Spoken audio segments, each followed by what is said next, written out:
Hey, Adam. Yeah. Check it out.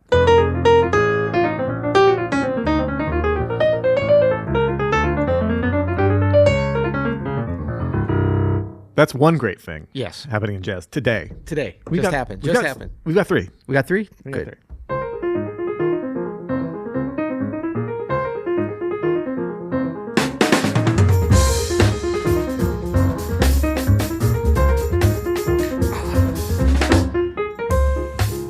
I'm Adam Menace. And I'm Peter Martin. You're listening to the You'll Hear It podcast. Music advice coming at you. Music commentary coming at you, too. Music commentary. We're commenting on music. We are commenting on music. Well, we always do. I think today we're just really enjoying some music. Music enjoyment coming at you. We the theme for today's episode is three great things happening in jazz today. Today. So- And by today, we mean in the last 8 days. In the last 8 days or so. But that's pretty good. You kind of faked me out on that intro, though. I thought we were going to show the three things and then we'd be done. And then I did one that was really more of a warm-up than a great thing. Yeah, but your warm-ups are so good, man. It's intimidating to go after that. I should have started. No. That's the problem. It's all good. No. So we're going to get to the real three things, though, in a second. And we're brought to you by Open Studio. We are brought to you by We are Open Studio. proudly Yeah. presented. Our presenting sponsor, as we like to say. A lot of cool things going on over there. What's happening in OS Pro land? We haven't talked about that lately. I love OS Pro. Some big changes going to happen in OS Pro land. It might be a good idea if you're an Open Studio member and you thought about getting in on Open Studio Pro to get in on it sooner rather than later.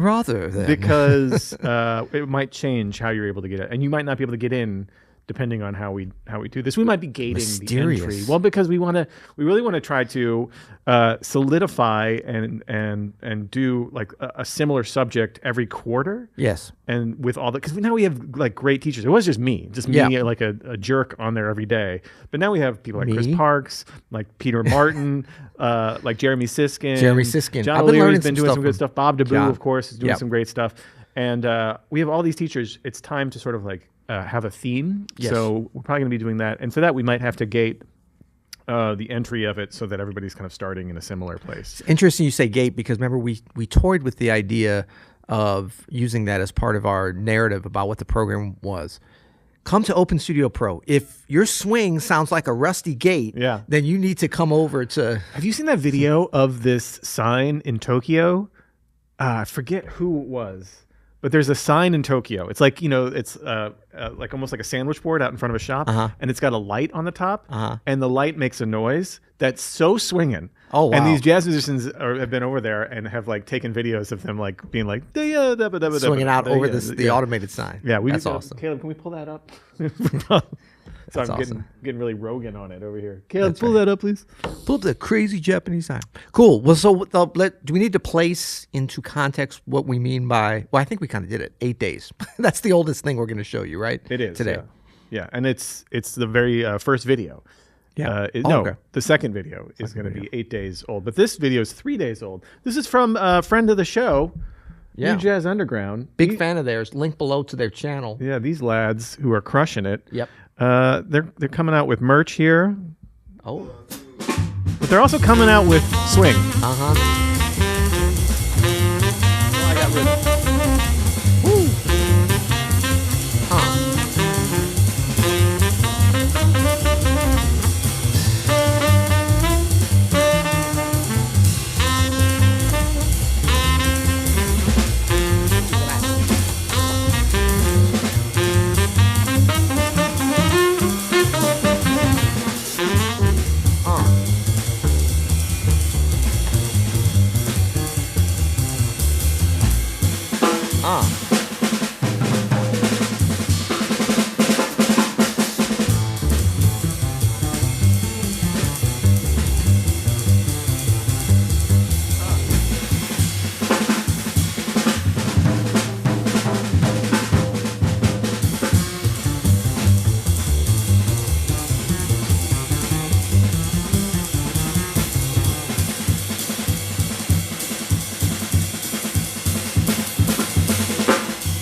The title of this video? No. It's called You Can't Hang. You can't hang. They're hanging, though.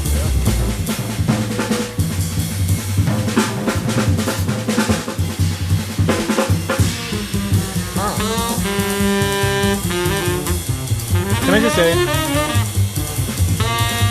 You got to go check out all of New Jazz Underground stuff. They're so good. It's one of our favorite channels. For our pianists, guitarists, and vibes players who are watching, who might want a little bit of a play along for I Got Rhythm, especially if you want to practice trading with drums, what we just saw would have been a perfect thing to practice. Yeah. Because he's doing like a walking solo and then trading with the drums.